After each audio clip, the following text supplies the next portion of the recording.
esfuerzo que realiza la Facultad de Ingeniería denominado jornadas de otoño. Las jornadas de otoño, damas y caballeros, es un esfuerzo que realiza esta facultad para vincular a los alumnos con egresados, con empleadores, con gente que trabaja fuera de las aulas en temas relativos a la ingeniería. Entonces, el día de hoy tenemos una plática muy interesante, muy trascendental, relativa al campo de la hidrología, relativa al campo del agua. Y para ello, nuestro siguiente ponente es el doctor Marcos Adrián Ortega Guerrero. Me voy a permitir leer un poquito de su semblanza. Él es ingeniero geólogo con estudios de maestría y doctorado en la Universidad de Waterloo, en Ontario, Canadá. Su experiencia profesional incluye 5 años en la iniciativa privada en hidrogeología y geotecnia y más de 30 años en investigación científica de la UNAM, en líneas de investigación relacionadas con el agua subterránea y en particular con los sistemas de flujo y los mecanismos de migración de contaminantes. Ha sido profesor y director de tesis relacionado con el agua subterránea a nivel de licenciatura y posgrado. Tiene diversos proyectos de investigación que ha desarrollado, le han permitido trabajar en el marco de la interdisciplina y la transdisciplina para desarrollar mecanismos de transferencia y divulgación del conocimiento científico para el desarrollo tecnológico y la toma de conciencia colectiva y política en torno al agua. Entonces, sin más, recibimos con un fuerte aplauso al doctor Ortega.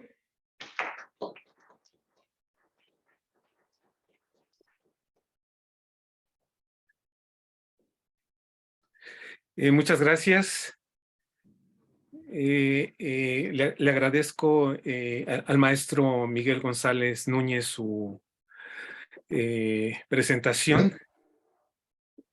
Y bueno, el tema es un tema que concierne a todos los especialistas que están relacionados con el agua, incluyendo diferentes aspectos ambientales, de salud, etcétera, como iremos viendo a lo largo de la plática. Entonces, los mitos del balance hídrico y sus consecuencias en la salud y el ambiente.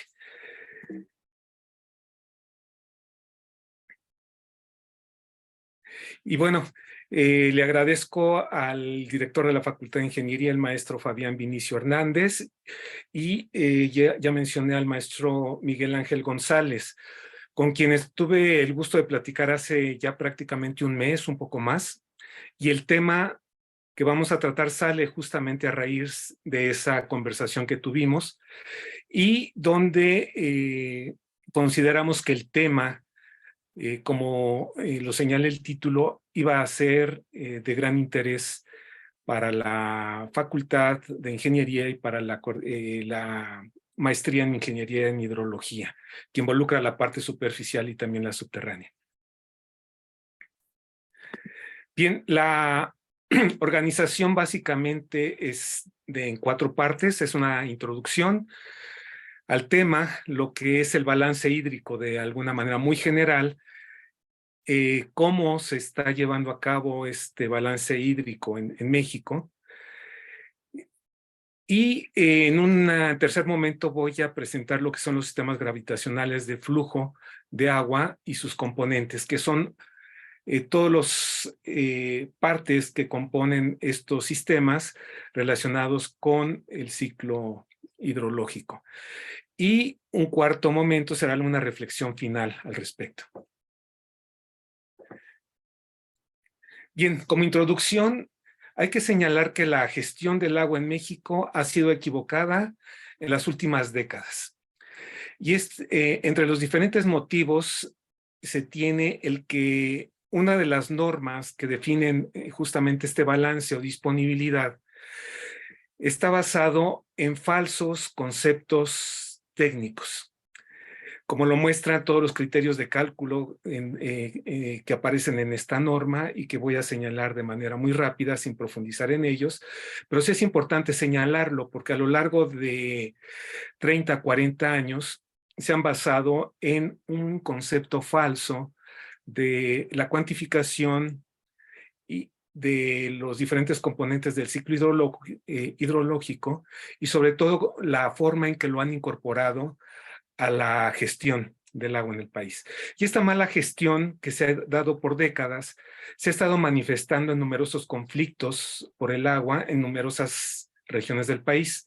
Algunos de ellos obviamente en la zona norte, en Chihuahua, existen varias y profundas evidencias del mismo por su contexto transfronterizo, y en otras regiones donde ha afectado la salud de las personas y el ambiente. Mostraré un par de ejemplos al respecto. Cuando revisamos los conceptos de las interacciones del ciclo del agua, normalmente tenemos estos esquemas donde se muestra la interacción del agua de lluvia, de cómo esta precipitación genera escurrimientos. La vegetación juega un papel importante en la captación de esta lluvia, en la retención en el follaje.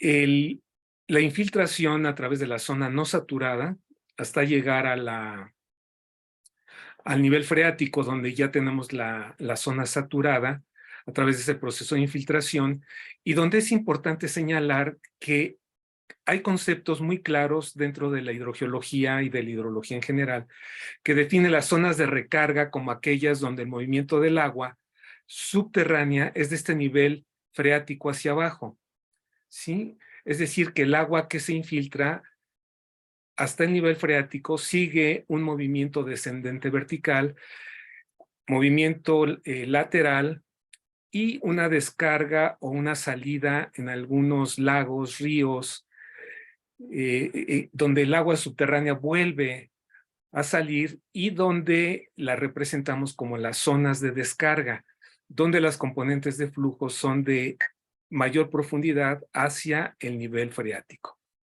En fin, todos estos conceptos que están los encajonamos en un sistema en equilibrio, sistemas naturales, que también se pueden esquematizar de esta manera, donde tenemos las tasas de flujo y los almacenamientos respectivos a través de todos estos diagramas, que dan algunos conceptos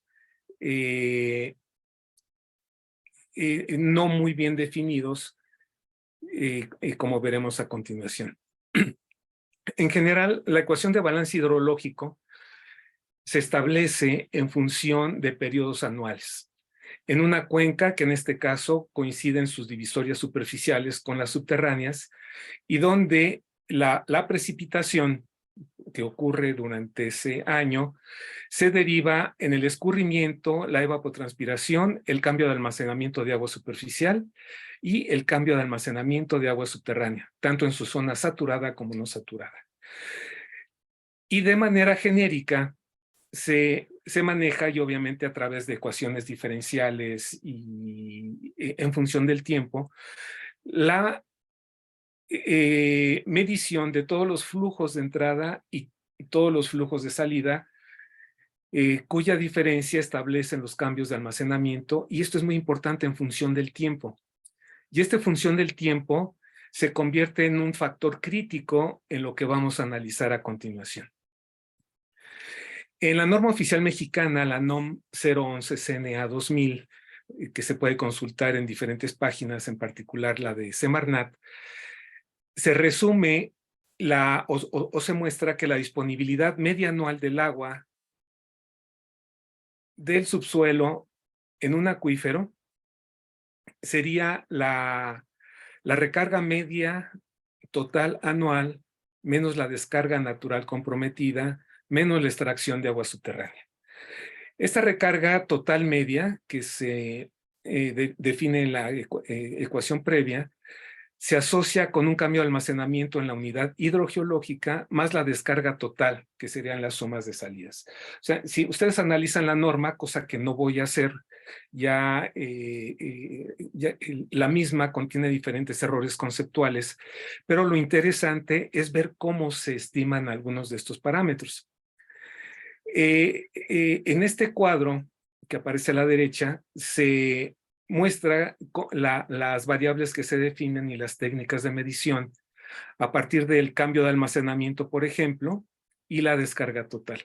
El cambio de almacenamiento involucra los niveles del agua subterránea, coeficiente de almacenamiento del acuífero, que se establecen a través de diferentes pruebas ampliamente conocidas, pero los niveles de agua subterránea tienen algunos problemillas donde no se señalan con claridad, ya que la mayor parte se miden en pozos que pueden tener componentes verticales, tanto descendentes como ascendentes, y que no se consideran en este análisis. Y vamos a ver la importancia de los mismos.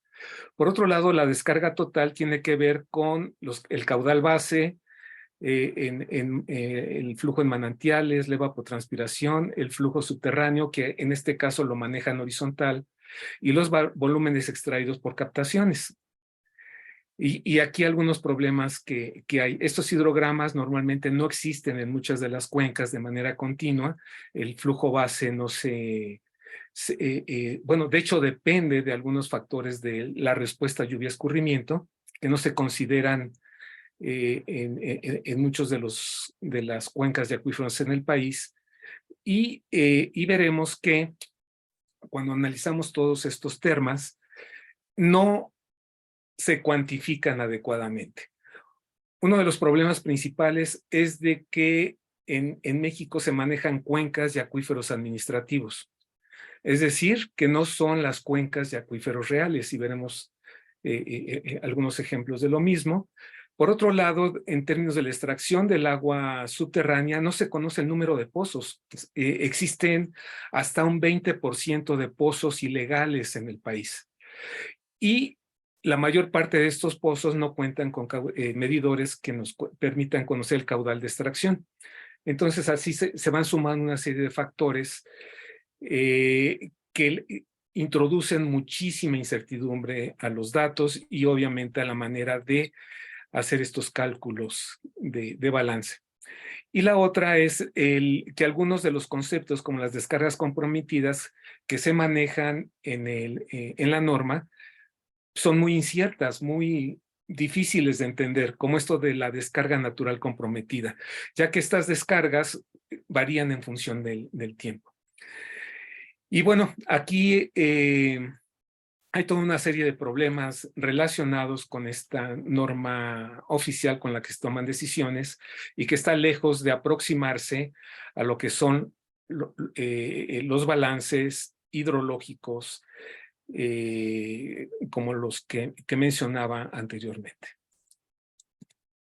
Un ejemplo lo tenemos en este caso, que es un acuífero de la costa de Veracruz, que está delimitado administrativamente, delimitado por dos ríos, y donde no se considera la relación río-acuífero, por cierto, y donde se establecen toda una serie de parámetros como la recarga vertical, la entrada de flujos horizontales, recarga inducida, salidas por flujo subterráneo horizontal, el bombeo, la evapotranspiración, la descarga por flujo base y el cambio de almacenamiento finalmente dentro de esta ecuación. Bueno, ninguno de estos parámetros se mide de manera adecuada. La recarga vertical tiene que ver con ese proceso de infiltración y la llegada de esa agua al nivel freático. Y eso no se mide simplemente. El flujo horizontal es el que se considera, pero recuerden que existen componentes verticales de flujo en zonas de recarga, zonas de descarga, y que en estos conceptos no son considerados. La recarga inducida se estima en función sobre todo de la aplicación del agua para riego, donde tampoco se miden estos procesos de infiltración, entonces se aproximan de una manera bastante genérica e introducen errores adicionales. El bombeo, por ejemplo, no sabemos exactamente cuántos pozos hay, cuánta agua se extrae, lo que agrega la incertidumbre, y la evapotranspiración se aproxima por diferentes balances de energía. En fin, todos estos problemas se suman a las cuencas y acuíferos administrativos que no se conectan de ninguna manera, y al tomar estos acuíferos y cuencas administrativas introducen errores que pueden llegar a ser hasta más del 50 e incluso 100% en algunos casos, porque ya dentro del proceso de extracción de agua subterránea, ya la recarga, todo lo que es el proceso de infiltración, ya no llega al nivel freático por lo profundo de este nivel. Entonces, este proceso de recarga ya se interrumpió y al considerarlo como estimaciones, se introducen errores aún mayores. Y bueno, esto se ha ido confirmando a lo largo del tiempo, donde son mapas en diferentes periodos de tiempo, donde se presentan por Conagua los acuíferos sobreexplotados, que la sobreexplotación se maneja como un criterio relacionado con estos balances. Y donde además vemos problemas ya de intrusión salina y otras problemáticas asociadas que se han ido incrementando con el tiempo por estos criterios inadecuados para la gestión del agua. Entonces, con base en estas evidencias, reparar esta situación va a representar grandes retos, tanto científicos como técnicos, educativos y jurídicos. En la parte educativa, pues obviamente están los posgrados, la formación de ingenieros en diferentes áreas, no necesariamente hidrología, y también en temas jurídicos, porque se tienen que integrar leyes y reglamentos acordes con todos estos conocimientos científico y técnico. Entonces, el primer paso para elaborar este nuevo sistema de gestión para este preciado elemento, no le llamemos recurso, porque en el momento en que le decimos recurso, lo estamos sujetando a los bienes de mercado. Además de que no es un concepto hidrológico, sino es un concepto más de economía. Entonces, es por eso que lo manejo como un preciado elemento, y donde es necesario adoptar un modelo científico adecuado que nos permita entender el ciclo del agua integral, de manera integral, tanto natural como la fragmentación que ha subido a lo largo del tiempo. Es decir, desde condiciones iniciales de cómo funcionaba naturalmente hasta y de todos los procesos que ha sufrido en su uso y fragmentación en conjunto. Entonces, en este sentido, necesitamos, bueno, se ha propuesto ya desde hace varias décadas, desde los 60s, el concepto de sistemas gravitacionales de flujo de agua subterránea, que se han desarrollado fundamentalmente por dos autores, Joseph Todd y Alan Fries. Y ha habido otros autores, por eso los puntos que aparecen ahí, que representan un nuevo paradigma para el entendimiento, bueno, para el conocimiento, cuantificación y elaboración de leyes y reglamentos que permitan una gestión integral y sustentable del agua. Entonces, para entender estos sistemas gravitacionales, lo que hice fue separar todos los elementos que participan en estos sistemas gravitacionales, que corresponden a todos los elementos del ciclo hidrológico, pero integrándolos también con este comportamiento en el subsuelo, que es donde se generan estas conexiones y estos nuevos paradigmas asociados con el movimiento del agua en la atmósfera, en la superficie y en el subsuelo. Entonces, aquí hay una serie de elementos que interactúan de manera dinámica entre ellos y donde los seres humanos pues los modificamos generalmente en deficiencia de los mismos.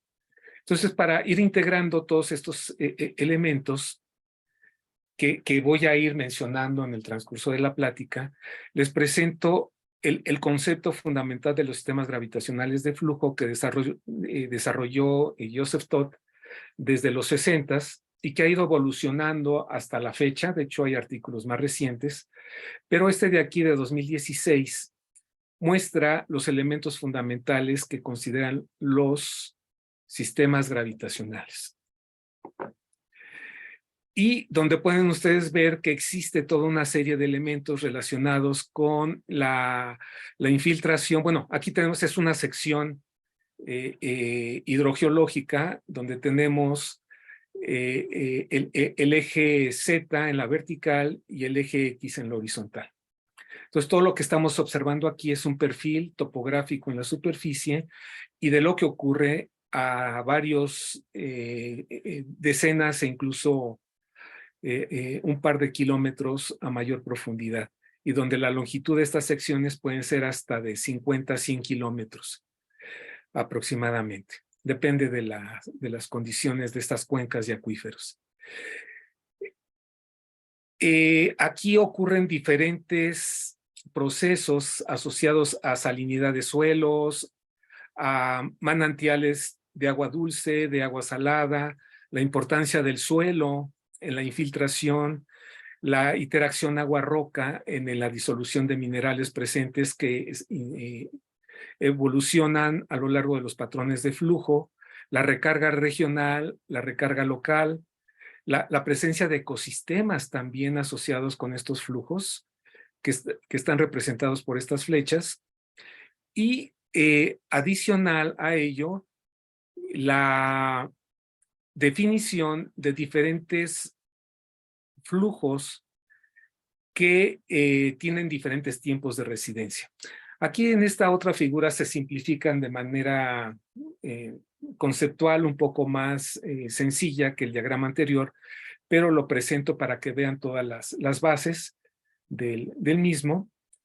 Y aquí, dentro de la caracterización de estos flujos determinados por las cargas hidráulicas, que son definidas, bueno, y de la conductividad hidráulica, definidas por la ley de Darcy, se establecen estas líneas de flujo. O sea, estas líneas de flujo es importante señalar que no se dibujan a mano. Son resultado de la distribución de líneas equipotenciales de carga hidráulica, que serían estas líneas aquí punteadas, ¿sí? Se representan líneas de igual carga hidráulica, donde tenemos las líneas de flujo en condiciones saturadas en todo el subsuelo, donde el flujo es condicionado por la distribución de cargas hidráulicas de mayor carga a menor carga, y donde los flujos pueden converger en zonas donde tenemos ríos, lagos, y corresponden a las zonas de descarga, como está sintetizado aquí. Entonces, el concepto que vamos a ir revisando a lo largo de la plática es de que existen tiempos de residencia o tiempos que definen la edad del agua desde que ingresa hasta que sale en diferentes regiones de la cuenca, que está definida también a través de esta topografía, y de la profundidad que alcanzan estos flujos en función de la geología. Entonces, los componentes de los sistemas gravitacionales de flujo son los siguientes. Uno es el clima, el siguiente el relieve, el suelo y los ecosistemas. De hecho, las características del suelo son vitales para el proceso de infiltración, y también de los ecosistemas que participan en esta interacción con el subsuelo. Otro de ellos son los escurrimientos superficiales, que tienen que ver con toda la respuesta de ríos, lagos, incluso en las zonas de descarga donde existe esta comunicación de ríos, lagos con el acuífero, con el agua subterránea. Tenemos el referente geológico, que es todo lo que existe en el subsuelo, a través del cual se mueve y almacena el agua subterránea, que es el otro elemento que está participando en estos flujos. La distribución de carga hidráulica o la energía que define el movimiento del agua. Los patrones de flujo que mencionaba anteriormente, que definen además los tiempos de residencia que delimitó en locales, intermedios y regionales, que son los tiempos que tarda el agua en circular a través del subsuelo, pero que además tienen un orden de encuentro. Esos flujos tienen un orden de encuentro con las rocas del subsuelo, lo que establece su evolución química controlada también por los pHs, condiciones de óxido reducción, y composición mineralógica de las rocas que existen en el subsuelo. El 10º elemento que tenemos que considerar es la interacción de todos ellos, porque el agua al moverse tiene una fuente, tiene un origen y se va a mover a través de los diferentes componentes que existen en el suelo y en el subsuelo. Entonces, esta evolución química va a determinar y está asociada a estos patrones de flujo. Junto con, bueno, al hablar de todas estas interacciones, todos están interaccionando en el espacio y en el tiempo. Y otro elemento que tiene que incorporarse, pues, la influencia de los seres humanos, que modificamos estos sistemas gravitacionales. Lo que cuando son malas decisiones, nos llevan a esquemas de manejo o problemas como los que mencionaba, pero también nos permiten llevar a cabo una gestión y un manejo adecuado de los mismos, incluso de restauración. Y bueno, el clima creo que se entiende bastante bien. Necesitamos conocer cuáles son las condiciones climáticas de una zona que varían a lo largo del año, pero también en largos periodos de tiempo. El caso de México está controlado por diferentes patrones climatológicos que se tienen que entender y asociar con estos procesos. Y el clima en el país, pues es muy variado. Aquí tenemos un mapa de Conavio donde nos muestra los diferentes climas que existen en la República Mexicana y que obviamente están asociados a los fenómenos de precipitación y condiciones de temperatura, etcétera, etcétera, etcétera. Pero donde más del 50% del país se encuentra en condiciones semiáridas y áridas. El relieve es fundamental en todos los procesos, zonas montañosas, al igual que los ecosistemas de clima seco o modificado por la agricultura, en zonas planas, etcétera, etcétera. Entonces el relieve es un proceso adicional. El suelo, integrando un poco más rápido estos procesos, tenemos el suelo, el agua superficial y los ecosistemas. En este caso, el suelo es la piel de la superficie terrestre donde se llevan a cabo estas interacciones del agua superficial con la subterránea. Y pongo esta diapositiva porque es un caso en Guanajuato donde los suelos se han dañado hasta el punto de que solo permiten hasta el 5% de infiltración del agua de lluvia. Suelos sumamente dañados, pero que es factible restaurar. El maestro Ramón Aguilar aquí es parte de esto, de suelos que prácticamente se encharcan cuando llueve, incluso lluvias pequeñas. Él está infiltrando agua de lluvia al subsuelo, está infiltrando el 95% del agua de lluvia, lo que le permite cultivar y producir en seco. Aquí se puede ver ese tratamiento que él ha implementado por más de 30 años y donde puede sembrar en seco.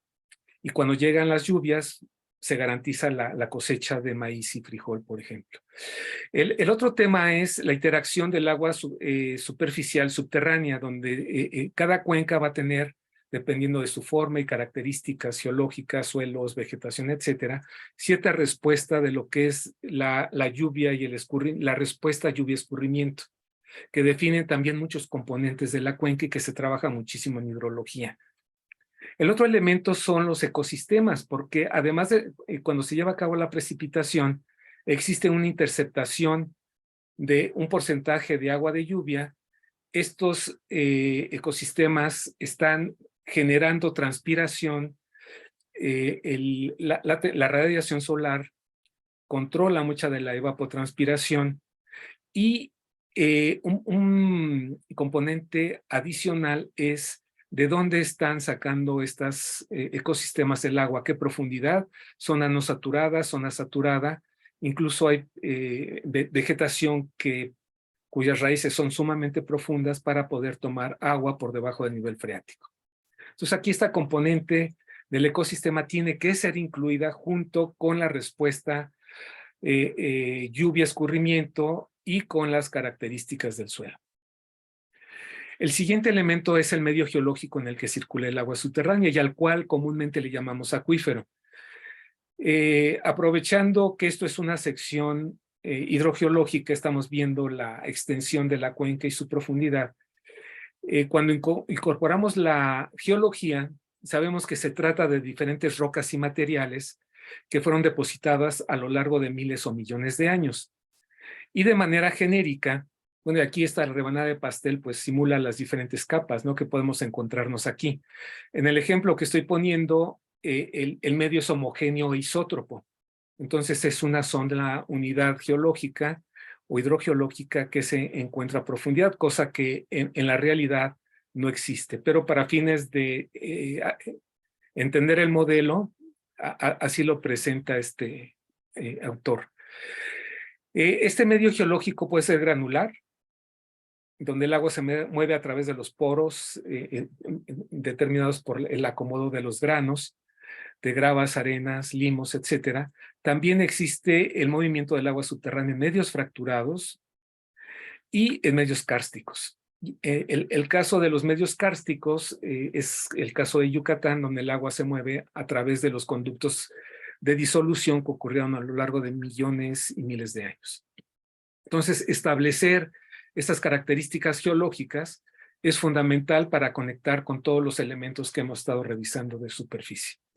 Y ahí, pues, obviamente, la conductividad hidráulica, que es el parámetro que define el movimiento del agua en el subsuelo definido por la ley de Darcy, es el que define la velocidad de flujo, la dirección en función de los gradientes y también el almacenamiento, los coeficientes de almacenamiento cuando consideramos la compresibilidad del medio. Bueno, el otro elemento es el agua subterránea, solo que el agua subterránea no la vemos, a menos de que haya pozos que están extrayendo el agua, pero en las zonas de descarga la observamos en forma de manantiales. Y aquí estas zonas de descarga nos van a dar una información muy valiosa sobre la historia del recorrido del agua desde las zonas de recarga hasta las zonas de descarga en los sistemas locales, que son manantiales fríos, los intermedios, semitermales y los regionales, que es agua termal, con edades hasta de miles de años. Entonces, esto nos lleva a otra escala de tiempo. Y las cargas hidráulicas y líneas de flujo se establecen aparte. Bueno, las cargas hidráulicas son las que definen las líneas de flujo. Aquí tenemos una serie de diagramas de Fries y Witherspoon del 67. Hay muchos más ejemplos más recientes, pero aquí se establece la manera en que se comportaría la distribución de cargas hidráulicas que definen el movimiento del agua cuando se tienen diferentes medios geológicos con diferente conductividad hidráulica. Aquí esta capa de... bueno, vamos a empezar por estas de la derecha, perdón. Aquí tenemos dos capas hidrogeológicas, una de conductividad hidráulica de 1, que puede ser 1 metro por día, y otra que se encuentra a mayor profundidad de 10 metros por día. Entonces, la distribución de cargas hidráulicas serían las que se muestran aquí con línea achurada, representando las zonas de recarga, el control del movimiento del agua en esta unidad de mayor permeabilidad y una zona de descarga donde toda esta agua que ingresó a lo largo de esta sección sale finalmente aquí, donde vamos a observar ríos y lagos importantes. Cuando tenemos contrastes de conductividad hidráulica de 100, de ahí la importancia de determinarla adecuadamente, tenemos un cambio sustancial en la distribución de cargas hidráulicas, como se observa aquí, de tal manera que las zonas de recarga prácticamente es la mitad de la sección y la zona de descarga es la otra mitad, a diferencia de la anterior. Cuando tenemos terrenos montañosos al interior de una cuenca hidrológica, o tenemos una serie de lomeríos con contrastes de conductividad hidráulica también, la respuesta sería como la que tenemos aquí. Tendríamos zonas de recarga local y zonas de descarga local. condicionadas por esta topografía, el relieve del que hablábamos y también de las condiciones de infiltración y precipitación, y una conductividad hidráulica 100 veces mayor controlaría mucho de flujo de manera horizontal, pero que al final, en la zona de descarga, estarían confluyendo los diferentes sistemas. Cuando la geología se complica, cuando las unidades no son continuas, tendríamos este ejemplo, que condicionaría también la salida de agua aquí en las proximidades de la terminación de esta formación hidrogeológica, definiendo zonas de descarga en esta zona y posterior flujo hacia la zona final de descarga. La orientación de las capas, zonas de materiales sedimentarios, donde están estratificados, definirían sistemas mucho más complejos, pero es importante mencionar que movimiento del agua, se establece a partir del conocimiento de cargas hidráulicas, ¿sí? Y obviamente del conocimiento o la cuantificación de la conductividad hidráulica.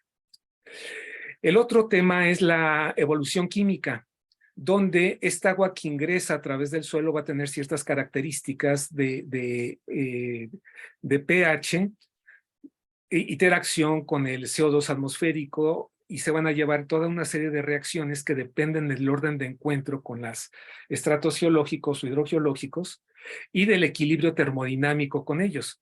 De tal manera que va a haber zonas donde se van a disolver minerales y zonas donde posiblemente incluso se precipiten algunos minerales. Pero las condiciones de temperatura, de concentración, de interacción, de la evolución del pH, del EH, el potencial óxido de reducción, van a estar cambiando en función del tiempo de recorrido y del orden de encuentro y la solubilidad de los diferentes minerales que existen en el subsuelo.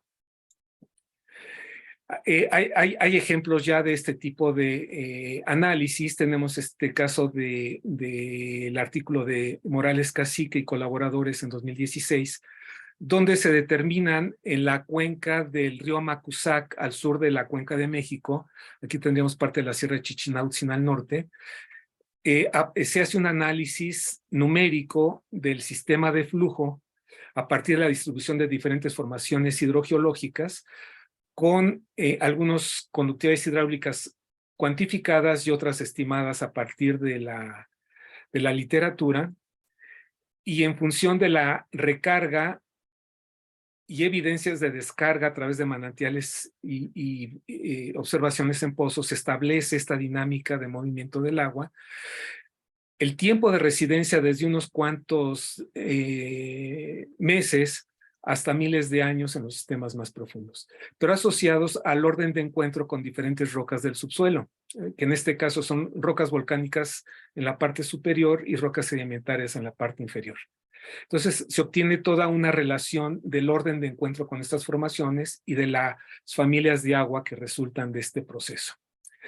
Entonces, todas estas interacciones juegan un papel importante en la determinación del funcionamiento del agua y de la manera en que los modificamos. Ahora, aquí hay un punto muy importante.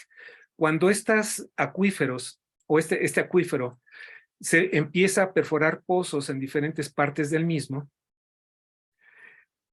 es importante señalar que si aquí tenemos 1 kilómetro, se perforan pozos a 100, 200, 400 metros en el tiempo, se va a estar sacando agua de diferentes edades, ¿sí? En las proximidades del río que representa la zona de descarga, como es el caso de muchas cuencas y acuíferos del país, vamos a tener manantiales fríos, agua de reciente infiltración o tiempos cortos de residencia, cientos de años y de miles de años, que son manantiales termales que tienen una concentración iónica mayor y que nos van a permitir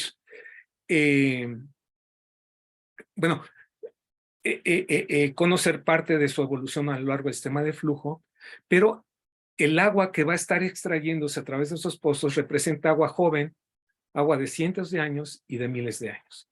Y es ahí donde se rompe todo este concepto de balance anual, ¿sí? Y aquí es donde entra esta complejidad, cómo cuantificamos estos tiempos de residencia y cómo cuantificamos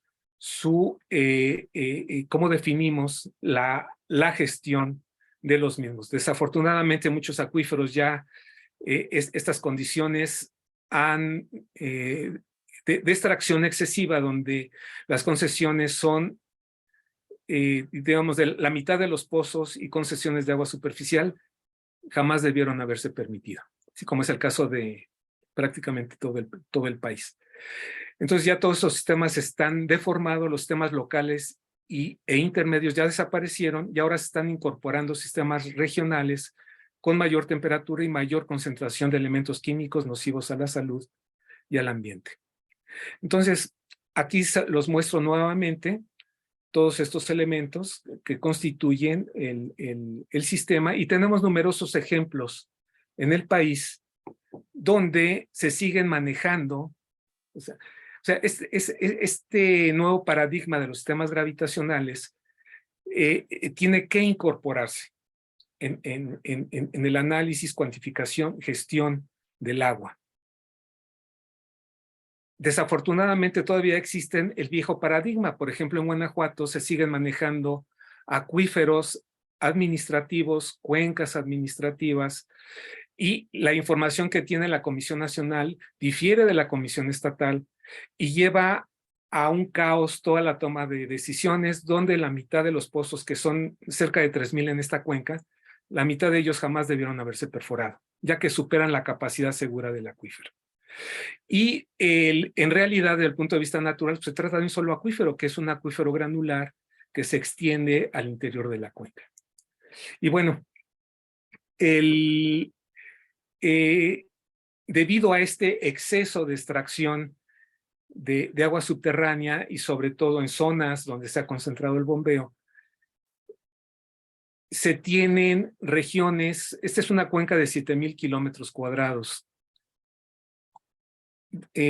Como referencia tenemos a Dolores Hidalgo aquí, San Miguel de Allende, San Luis de la Paz, Guanajuato queda por aquí, capital. Querétaro está por aquí, San Luis Potosí está acá arriba. Entonces, de estos 7,000 kilómetros cuadrados en esta cuenca en Guanajuato, cerca de 500 kilómetros cuadrados se identificaron con altas concentraciones de arsénico en toda esta región, más otras cerca de Dolores Hidalgo y San José Iturbide, pero también de fluoruro, ¿sí? Fluoruro, todos ellos muy por encima de las normas, lo que está ocasionando enfermedades en la población, principalmente rural, pero ya está llegando a las grandes ciudades, como puede observarse aquí en Dolores Hidalgo, y donde existen numerosas enfermedades asociadas con estos elementos químicos.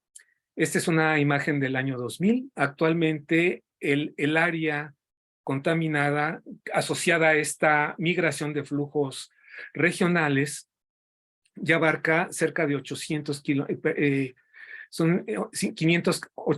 kilómetros cuadrados. Y aquí, en el caso del fluoruro, ya invadió la mayor parte del acuífero en su parte central, con todos los daños que se puedan imaginar, y donde la Comisión Estatal del Agua, Comisión Nacional del Agua y los sistemas de salud estatales y federales no reconocen la problemática, ¿sí? La sociedad que vivimos en esta región, estamos expuestos a esos contaminantes que superan los límites permisibles para consumo humano. Otro tema que tiene que ver con estos conceptos es el efecto de densidad. Generalmente aceptamos, bueno, sabemos que el potencial de un fluido está definido por la ley de Bernoulli. Aquí faltaría nada más la energía cinética. Está definido por la energía potencial, la cinética y la energía asociada con los cambios de presión. Para simplificar muchos de los procesos que analizamos en aguas subterráneas, se considera que la densidad es constante y la simplificamos como el potencial hidráulico es la gravedad multiplicada por la carga hidráulica. Pero no es así, dado que la mayor parte del país en toda la parte central y noroeste, incluida la península de Baja California, tenemos evidencias de termalismo. Entonces, la densidad ya no es constante y las cargas hidráulicas tienen que ser corregidas por temperatura. Y en ese sentido, a estos modelos conceptuales de los sistemas de flujo de agua subterránea, tenemos que incluir el transporte de calor para condiciones de densidad que depende de la temperatura o con densidad y viscosidad variables.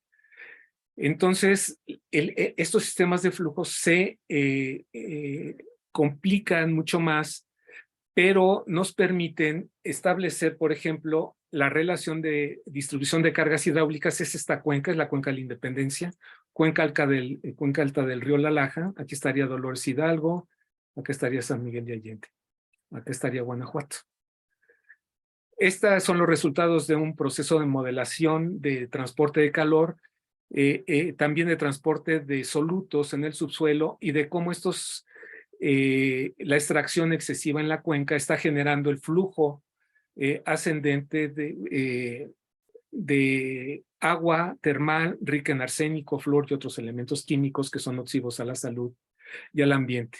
Y así como tenemos estos casos de Guanajuato, pues tenemos acá la región lagunera, donde no se entendió el problema de cómo, del origen del arsénico. Se asociaba a una serie de fuentes, pero ninguna de ellas adecuadamente identificada en los conceptos de sistemas de flujo. Y donde se perforaron pozos, son más de 3,000 pozos que estuvieron reduciendo el nivel freático.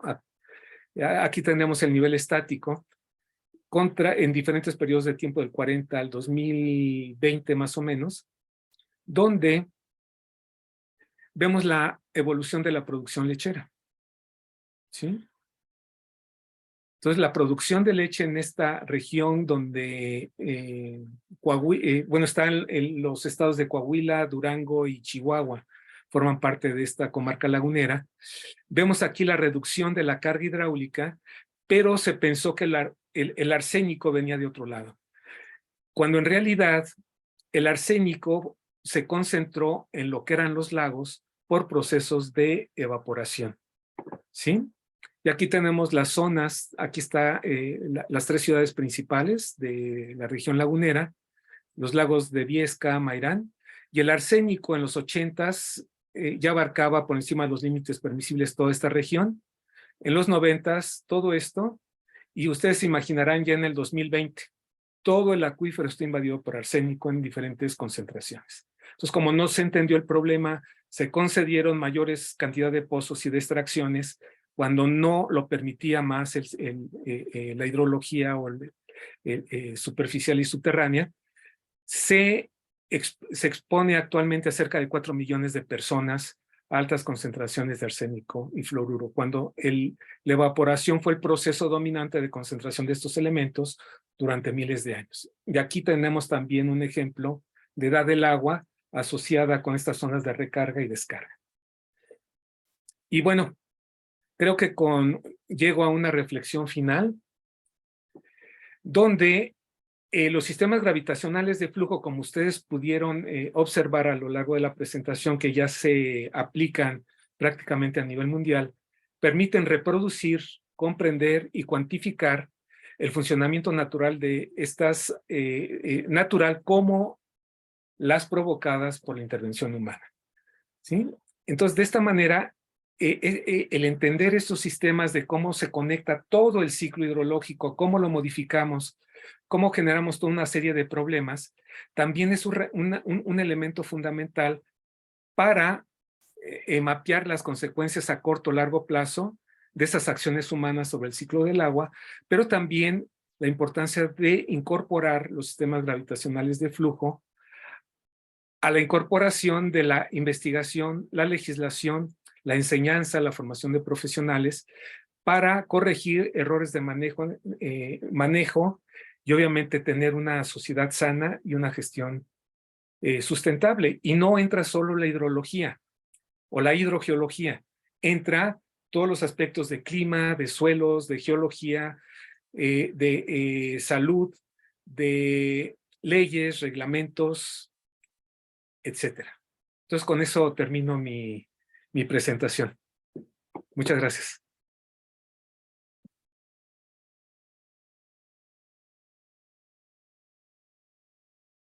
No sé si tengan preguntas o haya tiempo para preguntas. Creo que utilicé 50 minutos, aunque empezamos un poco más tarde. Sí. ¿Sí me escucha, doctor? Sí, adelante, por favor. Tenemos tiempo para un par de preguntas o comentarios antes de leer el reconocimiento.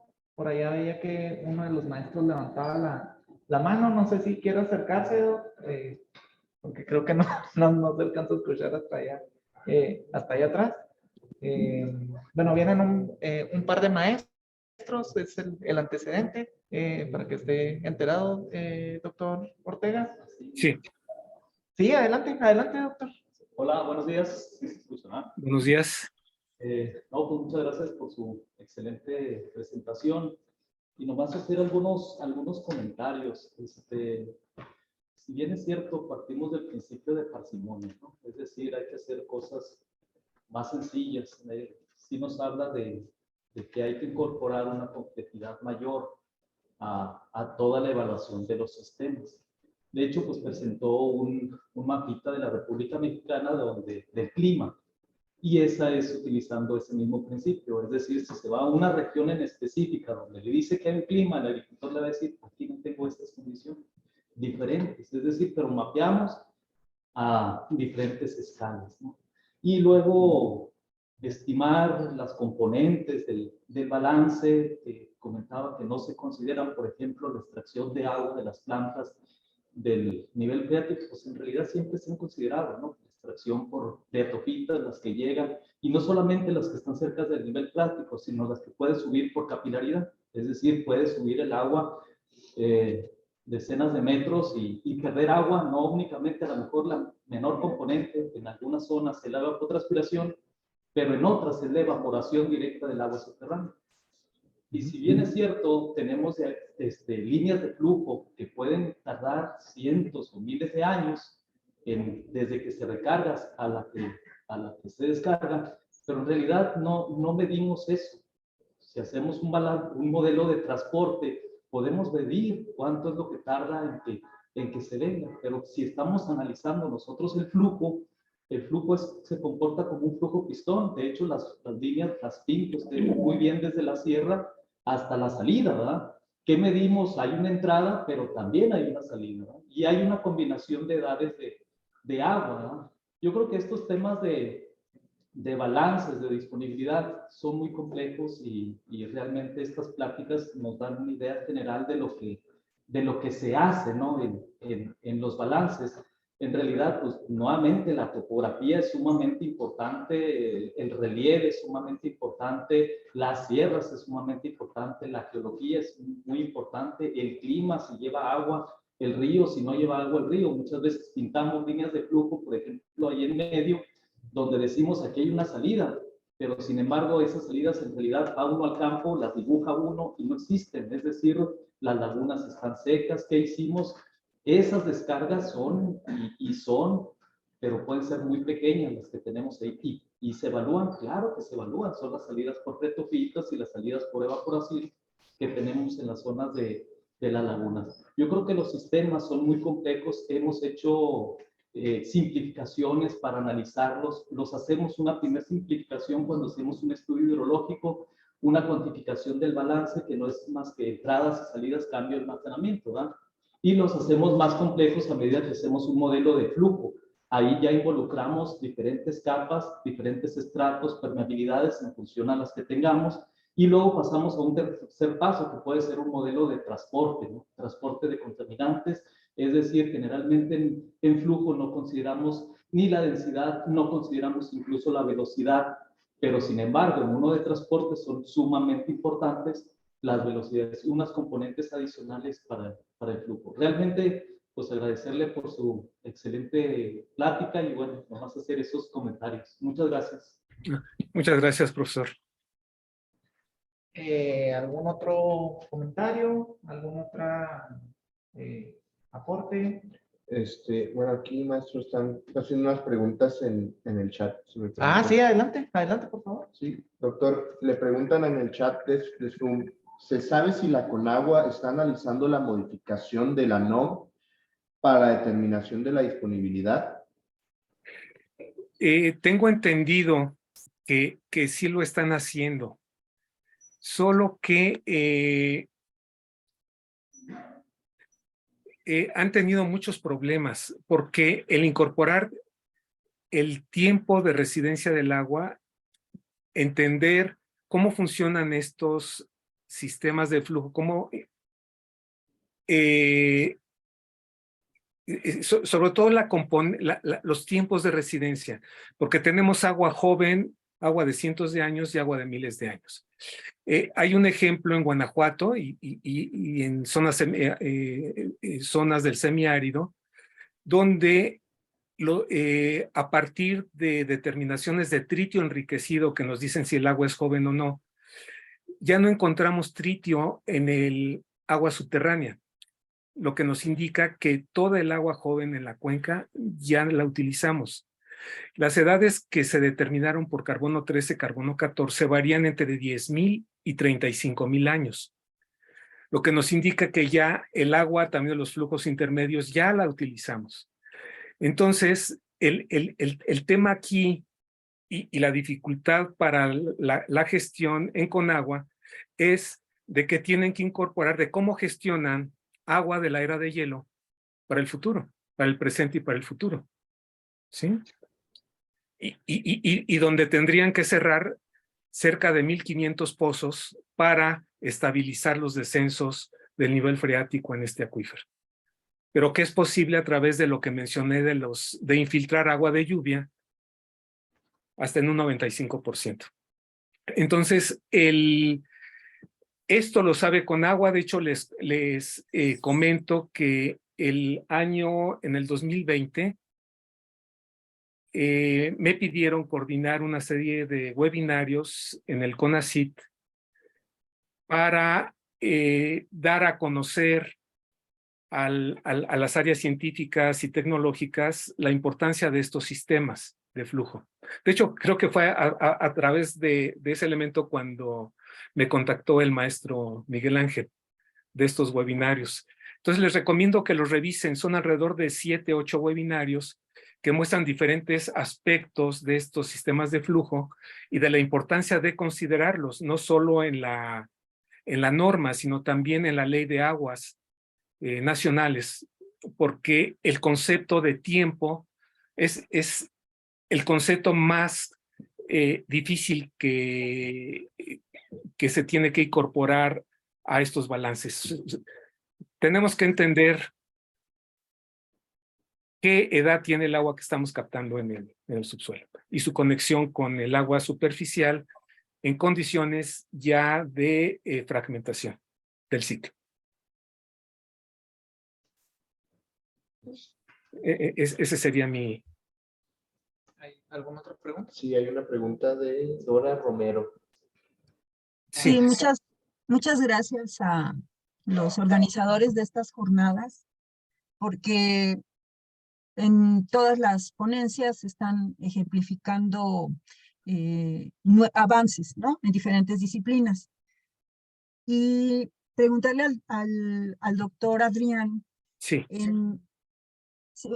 Como él nos acaba de mostrar que la hidrogeología o geohidrología, que luego es más común que se escucha en las ingenierías, es un campo transdisciplinario y sin embargo a nivel de la currícula, ¿qué tanto podemos encontrar grupos interdisciplinarios que traten estos temas?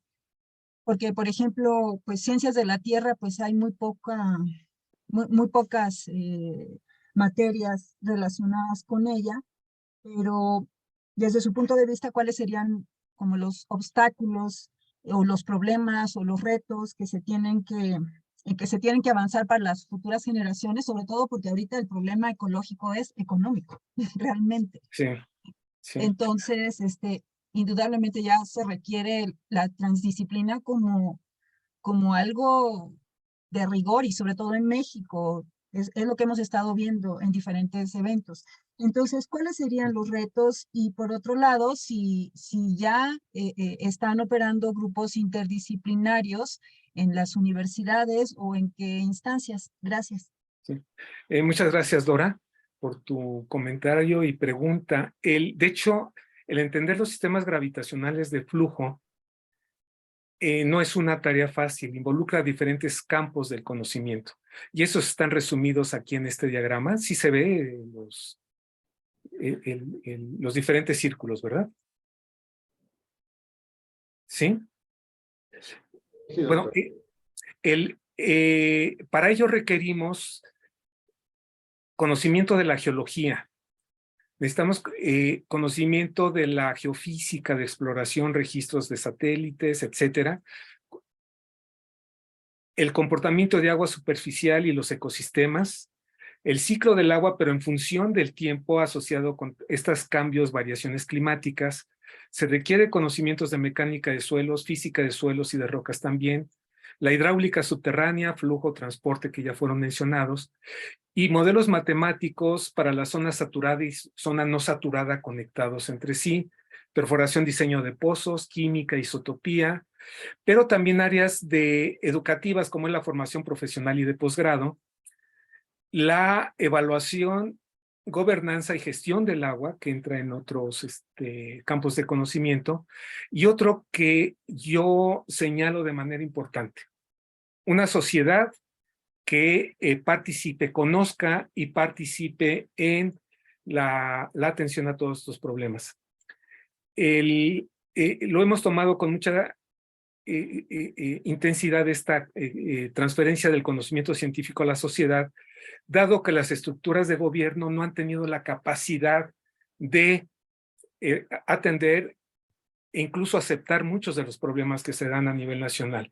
Y la sociedad, a la cual les hemos dado diplomados de 120 horas diseñados pedagógicamente, están generando cambios, por ejemplo, aquí en el estado de Guanajuato, que es el estado donde hemos trabajado más con estos temas.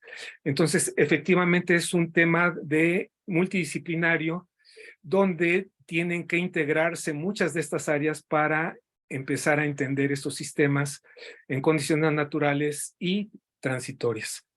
Hay grupos que han estado trabajando, pero creo que todavía no se llega al nivel que se requiere en el país. Y bueno, aquí aprovechando que está la Facultad de Ingeniería de la Universidad Autónoma de Chihuahua, en este posgrado, pues creo que ellos tienen tienen un interés muy amplio para incorporar muchos de estos temas, entonces seguramente ellos irán dictando al interior del estado de Chihuahua cómo ir considerando todo este tema de incorporación de los sistemas gravitacionales a la amplia problemática que tiene en el estado. Muchas gracias.